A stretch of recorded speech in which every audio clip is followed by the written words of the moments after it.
2009년 7월 26일 미국 뉴욕주에서 발생한 타코닉 스테이트 파크웨이 교통사고는 음주 및 약물 운전이 초래한 가장 비극적인 역주행 참사 중 하나로 기록되어 있습니다.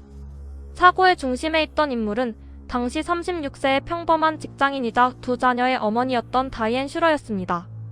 그녀는 주말을 맞아 남편 다니엘 슈러, 그리고 자신의 두 자녀와 3명의 조카를 데리고 뉴욕 북부의 캠핑장에서 시간을 보낸 뒤 집으로 돌아오는 길이었습니다.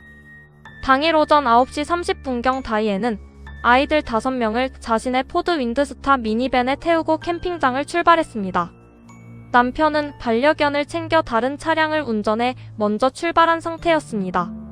출발 당시만 해도 다이앤의 모습은 지극히 정상적이었으며 캠핑장 주인의 증언이나 가는 길에 들른 주유소의 폐쇄회로 화면에서도 이상 징후는 전혀 발견되지 않았습니다.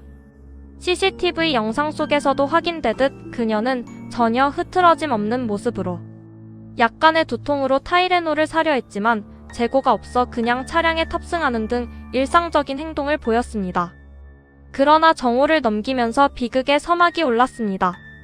오후 1시가 지난 시점부터 다이앤의 운전 행태는 급격하게 이상해지기 시작했습니다. 그녀는 고속도로 진입로를 오인하여 타코닉 스테이트 파크웨이의 북행 차선의 남행 방향으로 진입했습니다. 즉, 전속력으로 달리는 차들을 마주보며 일방통행 구간을 역주행하기 시작한 것입니다. 목격자들의 진술에 따르면 그녀의 미니밴은 상향등을 켠 채 경적을 연속으로 울리며 시속 130km에 달하는 무서운 속도로 질주했습니다. 수많은 차량이 그녀의 차를 피하기 위해 급하게 방향을 틀어야 했으며 도로 위는 순식간에 아수라장으로 변했습니다. 마주오던 운전자들은 필사적으로 상향등과 경적으로 위험 신호를 보냈으나 다이앤은 이를 전혀 인지하지 못하는 것처럼 앞만 보고 달렸습니다. 역주행이 시작되기 전 다이앤의 조카 중 한 명은 자신의 어머니이자 다이앤의 시누이에게 전화의 숙모가 앞이 잘 보이지 않는다고 말하며 이상한 행동을 하고 있다고 울부짖었습니다. 시누이는 즉시 다이앤에게 전화를 걸어 차를 안전한 곳에 세우라고 강력하게 지시했으나 다이앤은 정신이 혼미한 목소리로 대답한 뒤 고속도로변 가드레일 위에 전화를 그대로 두고 다시 운전대를 잡았습니다. 결국 오후 1시 35분경 다이앤의 미니밴은 정면에서 마주오던 쉐보레 트레일 블레이저 SUV 차량과 정면으로 충돌했습니다. 충격은 엄청났으며 미니밴은 즉시 화염에 휩싸였습니다. 이 사고로 다이앤 슈러 본인과 그녀의 2살 된 딸, 그리고 함께 타고 있던 3명의 조카가 그 자리에서 숨졌습니다.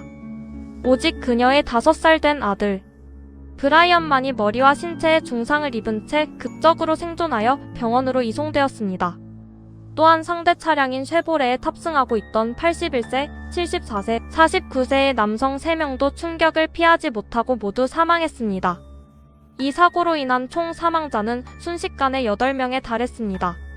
사건 직후 대중은 다이앤이 갑작스러운 뇌졸중이나 뇌종양 혹은 심장마비 같은 급성의학적 질환을 겪었을 것이라 추정했습니다. 그녀는 평소 주변 사람들에게 매우 성실하고 책임감 있는 완벽한 어머니이자 남부러울 것 없는 직장인으로 평가받고 있었기 때문입니다. 그러나 며칠 뒤 발표된 주 정부 법의학자의 부검 결과는 미국 사회 전체를 커다란 충격과 공포에 빠뜨렸습니다. 뉴욕주 법의학자의 공식 부검 보고서에 따르면 다이앤 슈러의 혈중 알코올 농도는 0.19%에 달했습니다. 이는 뉴욕주 법정 운전 기준치인 0.08%를 2배 이상 훌쩍 뛰어넘는 심각한 만취 상태였습니다.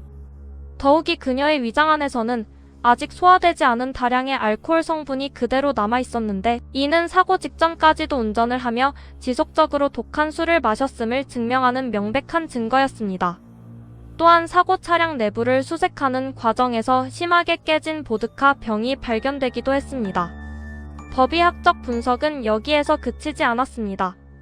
다이앤의 체내에서는 마리화나의 주성분인 테트라하이드로칸나비놀 성분도 매우 고농도로 검출되었습니다. 정밀 조사 결과 그녀는 사고 발생 전 최소 1시간에서 4시간 사이에 마리화나를 집중적으로 흡입한 것으로 밝혀졌습니다. 즉 다이앤은 5명의 어린아이들을 차에 태운 채 엄청난 양의 술을 마시고 마리화나까지 흡입한 극도로 위험하고 비이성적인 상태에서 운전대를 잡은 것이었습니다. 이 잔인한 진실이 밝혀지자 유가족 간의 극심한 갈등과 법적 공방이 시작되었습니다. 다이앤의 남편인 다니엘 슈러와 그녀의 변호인은 부검 결과를 결코 수용할 수 없다며 강하게 반발했습니다.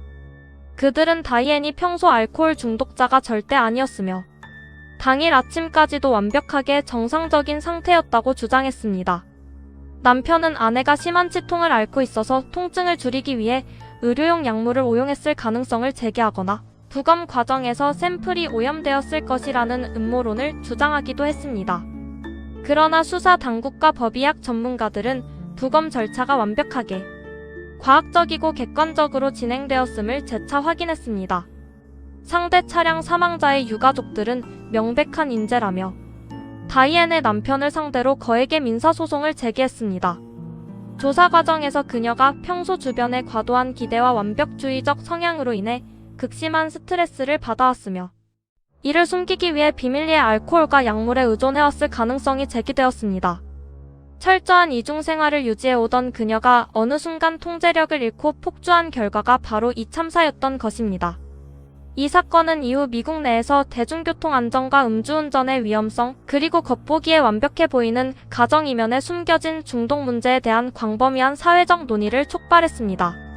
2011년에는 이 비극적인 사건을 다룬 다큐멘터리 영화가 제작되어 대중의 관심을 다시 한번 모으기도 했습니다. 가해자와 피해자 모두에게 되돌릴 수 없는 깊은 상처를 남긴 타코닉 파크웨이 역주행 사고는 순간의 잘못된 선택이 어이없을 만큼 쉽게 소중한 목숨을 앗아갈 수 있다는 것을 보여주는 가장 엄중하고 슬픈 경고로 남아있습니다. 수사기관은 최종적으로 이 사건을 전적으로 다이앤 슈러의 음주 및 약물 운전으로 인한 과실치사 사건으로 결론지었습니다. 참사가 발생한 지 오랜 시간이 흘렀지만 타코닉 파크웨이의 그날은 여전히 많은 이들에게 음주운전 근절에 대한 강력한 메시지를 전달하고 있습니다. 다이앤이 일요일 아침에 왜 그런 극단적인 중독 상태에 빠졌는지 구체적인 경위는 밝혀내지 못했지만 그녀의 체내에 남아있던 알코올 수치와 마리화나 성분만큼은 결코 지울 수 없는 명백한 사실임을 증명합니다. 이 사건은 평범한 일상 속에 숨겨진 중독의 무서움을 경고하며 마무리되었습니다. 뉴욕주 경찰과 고속도로 순찰 당국은 이 사건을 기점으로 역주행 진입로에 대한 일제 점검을 실시하였으며 시각적 인지력을 높이기 위한 특수 표지판과 조명 장치를 대대적으로 확충했습니다. 또한 국립교통안전위원회는 알코올 및 약물 동시 복용이 운전자의 중추신경계와 판단력에 미치는 치명적인 영향력을 경고하는 대국민 캠페인을 전개했습니다. 법의학적 검증 절차 역시 한층 더 까다로워져 유사사고 발생 시 분석의 신뢰도를 높이는 계기가 되었습니다. 유가족들의 법적 분쟁은 수년간 이어지며 언론의 주목을 받았고 이는 단순한 개인의 일탈을 넘어 현대인들이 겪는 심리적 압박과 중독의 은폐성에 대한 학술적 연구로도 이어졌습니다. 결국 진실을 규명하는 과정에서 드러난 과학적 증거들은 그 어떤 변명으로도 덮을 수 없으며 예방할 수 있었던 인재였다는 사실만을 뼈아프게 확인시켜줄 뿐입니다. 오늘 영상이 흥미로우셨다면 구독과 좋아요 부탁드립니다. 감사합니다.